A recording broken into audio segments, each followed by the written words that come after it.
जमाना हमारा सलामत रहे, दोस्ताना हमारा।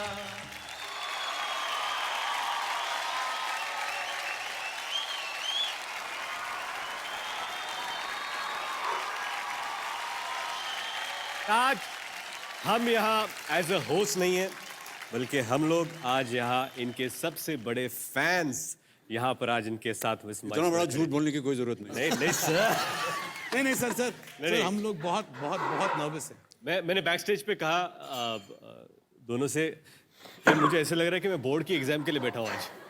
इतना नर्वस और इतना डर लग रहा है मुझे आज। तू बोर्ड के एग्जाम के लिए बैठा, मुझे ऐसा लगा मैं फेल हो चुका हूँ। टेलीविजन पर पहली बार एक साथ Amit ji, Shatru ji, it's an honour to have this iconic जोड़ी। We are truly blessed and feel proud to be part of this historical moment. It's a very big thing for us. आइए सर, प्लीज। यारी है ईमान मेरा, यार मेरी जिंदगी।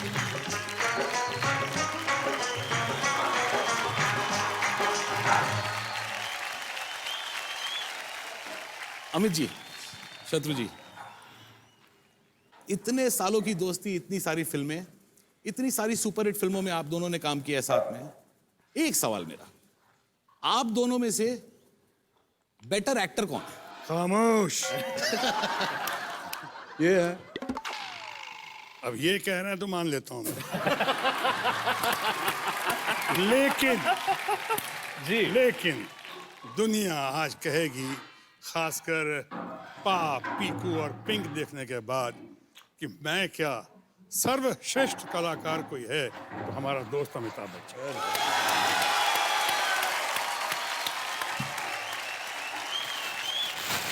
दूसरा सवाल मैं पूछना चाहता हूं सर कि 1981 नसीब, आप दोनों लास्ट आपकी फिल्म थी इकट्ठा। 1981 वो जब हम लोग 5-5 साल के थे। उसके बाद आप दोनों ने कभी एक साथ काम नहीं किया। Why? छोड़ो कल की बातें, कल की बात पुरानी, नए दौर में लिखेंगे मिलकर नई कहानी।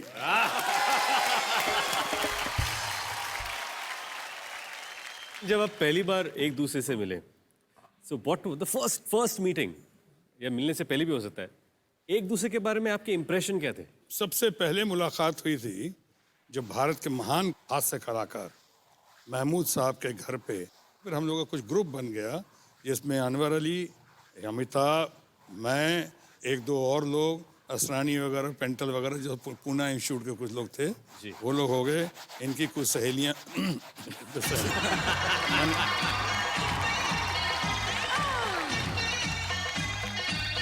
हमारी कुछ सहेलियां उस वक्त, हमारी कुछ सहेलियां, ये सब मिलके हम लोग फिर आना जाना शुरू हुआ, पिक्चर देखना, बाहर जाना, ये करके। कोई एक्सपेक्ट नहीं कर सकता था, ये आदमी जब स्ट्रगल करने आए थे, ये थिएटर पे थोड़ा बहुत काम किया था, कोई कह नहीं सकता था कि एक तरह ये सुपर डुपर स्टार बनेंगे।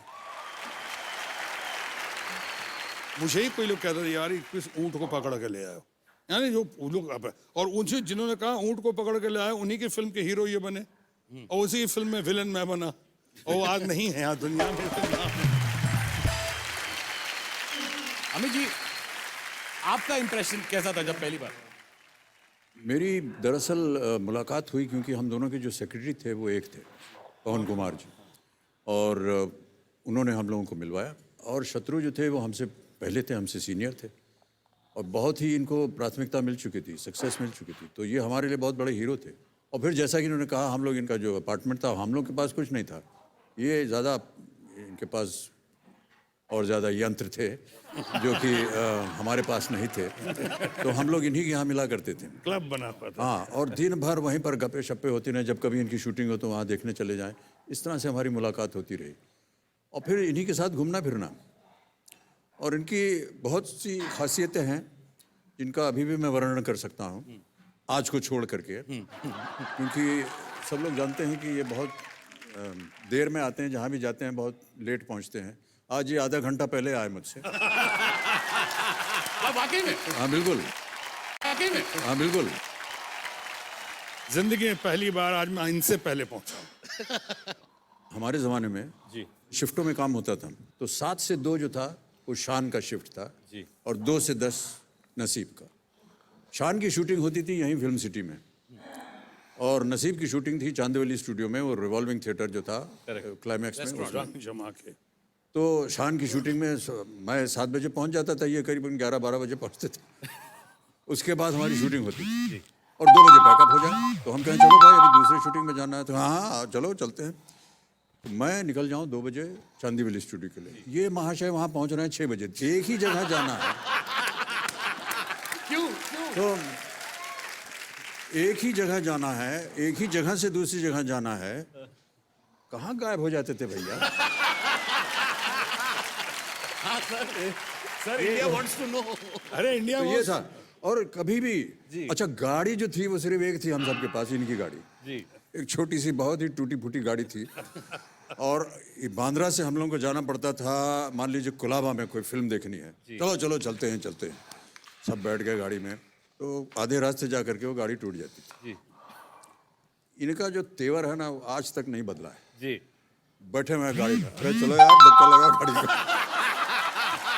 तो हम लोग सब उतर के मरीन ड्राइव पे डाली ढकेल रहे हैं, धक्का लगा रहे हैं। हाँ ढक्का, और ये बैठे हुए गाड़ी में, चलो यार चलो गाड़ी चलो। किसी भी जगह किसी भी फिल्म किसी भी इवेंट में कभी भी टाइम पे नहीं पहुंचे हम लोग, यानी इंटरवल के कोई आधा घंटा पहले हम लोग पहुंचे पिक्चर में क्योंकि ये साहब क्या चलते हैं यार, भाई होता है देख लेंगे। एयरपोर्ट अगर आप इनके साथ कभी ट्रैवल करें तो आपको पता चलेगा, एयरपोर्ट पे पूरे जितने एयरपोर्ट के लोग हैं, एयरलाइन के लोग हैं, वो दौड़ेंगे, अरे शत्रु साहब किधर हैं, ये कहीं बैठे हैं, किसी से बतिया रहे हैं, कुछ कर रहे हैं, अनाउंस हो गया है, फ्लाइट टेक ऑफ करने वाली है, ये अपना बतिया रहे हैं, तो वो दौड़े दौड़े आएंगे, चलिए साहब फ्लाइट टेक ऑफ हो रहे, अरे आते हैं यार आते हैं। ये इनका तेवर। तो बहुत से ऐसे हमारे पास बहुत से किस्से हैं ऐसे। अब देखिए कहते इससे हैं ज्यादा जितने हैं किस्से वो मत पूछिएगा, क्योंकि बहुत सी ऐसी बातें हैं जो हम बता नहीं सकते हैं। और इनकी भी, हाँ बिल्कुल इनकी भी। लेट लतीफ़ी का बहुत जिक्र किया इन्होंने। एक बहुत बढ़िया मशहूर दादा साहब फाल्के अवार्ड जीत चुके हैं भारत कुमार जी, वो बड़े भाई की तरह, तो उन्होंने कहा कि शत्रुघ्न सिन्हा अपनी लेट लतीफ़ी के लिए बहुत मशहूर है। दरअसल ये अपनी रामायण में राम बनकर पैदा होने वाला था, लेट लतीफ़ी की वजह से शत्रुघ्न बनकर पैदा हुआ।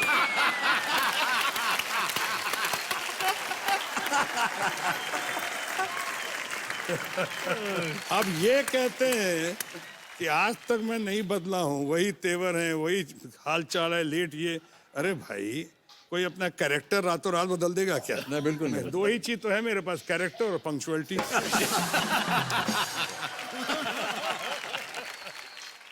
अमित जी, शत्रु जी का कौन सा वो रोल जब आपने देखा, कौन सी वो फिल्म जब आपने देखी आपको ऐसा लगा काश ये फिल्म मुझे मिली होती, काश ये फिल्म मैंने की होती? बहुत सारी फिल्में। एक नाम ऐसा लीजिए sir, because I have been studying your career as a fan, we both. Kalicharan Kalicharan बहुत ही सुंदर किरदार, बहुत सुंदर। कालीचरण। हाँ। एंड शत्रु जी, अमित जी का कौन सी वो एक फिल्म जब आपने देखी आपको ऐसा लगा यार ये मैं कर सकता था, या काश ये मैंने किया होता? सब फिल्में में यही कहते हैं मुझसे। अब वैसे जी। एक फिल्म थी जो रमेश तिप्पी ने खुद लिखा, उसमें वो चाहते थे मैं करूं, जी। शोले, अमिताभ बच्चन का रोल। जी, वो मुझे मेरे पास आए थे हमेशा कर, मेरी कुछ मजबूरियां थी, चाहे ह्यूमन एरर था या उस समय कुछ जोश था जवानी का, या बाकी इतनी फिल्में थी, तो अमिताभ बच्चन ने वो रोल किया। एक तरफ मुझे दुख जरूर है कि मैं ह्यूमन एरर या किसी कारण की वजह से शोले फिल्म नहीं की, वहीं दूसरी तरफ मुझे बहुत खुशी है आज के दिन उस रोल से अमिताभ बच्चन को ऐसी रिकॉग्निशन मिली कि अमिताभ बच्चन का सबसे बड़ा प्लेटफॉर्म बना शोले, और जिससे फिर वो अमिताभ बच्चन बने। जब 2 दोस्त होते हैं, इतना आप काम करते, इतनी अच्छी तरह जानते हैं, तो एक क्वालिटीज होती है एक दूसरे में।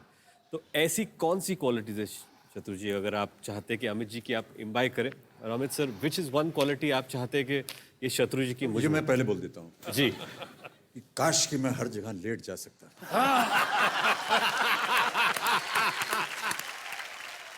ये बहुत सुंदर क्वालिटी है, मैं बताऊं आपको। क्योंकि जो पहले आ जाता है वो अकेला बैठा रहता है, कोई सामने है नहीं, इधर बाजू कोई है नहीं। जो लेट आता है उसके सामने जनता इंतजार करती है, यार वो आने वाले हैं, कुर्सी लगाओ, कुर्सी लगाओ, ये करो वो करो। तो वो जो है वो हमारे साथ नहीं होता है। और आपने पूछा कि क्या क्वालिटी। Quality, yes sir. एक तो अमिताभ बहुत रेयर क्वालिटी है जी 100 साल हो गए फिल्म इंडस्ट्री के। अगर फिल्म इंडस्ट्री से अभी हाई टाइम है, राइट टाइम है, एक आदमी को जाना चाहिए भारत के राष्ट्रपति के तौर पे, और वो अमिताभ बच्चन है। अमित जी नहीं, ये हमारा, देखिए मैं आपको बताऊं, अमित जी आई थिंक ये बहुत पुराना हमारा मजाक चल रहा है कई सालों से, इस पे बिल्कुल विश्वास मत कीजिए आप। खामोश, ये मजाक नहीं है। अगर आप लोग हमारी बात से सहमत हैं, भारत के राष्ट्रपति के तौर पे अगर अमिताभ बच्चन को ही देखना चाहते हैं तो जोरदार तालियों से बताएं। So he is a personality in totality. Absolutely. संपूर्ण व्यक्तित्व के मालिक हैं। इनके पास रूप भी है, गुण भी है, कला भी है, बुद्धि भी है, विद्या भी है, परिवार का आशीर्वाद भी है, बड़ी चैन की नींद सोने वाला हूँ आज मैं। ये कई सालों से ऐसे बोल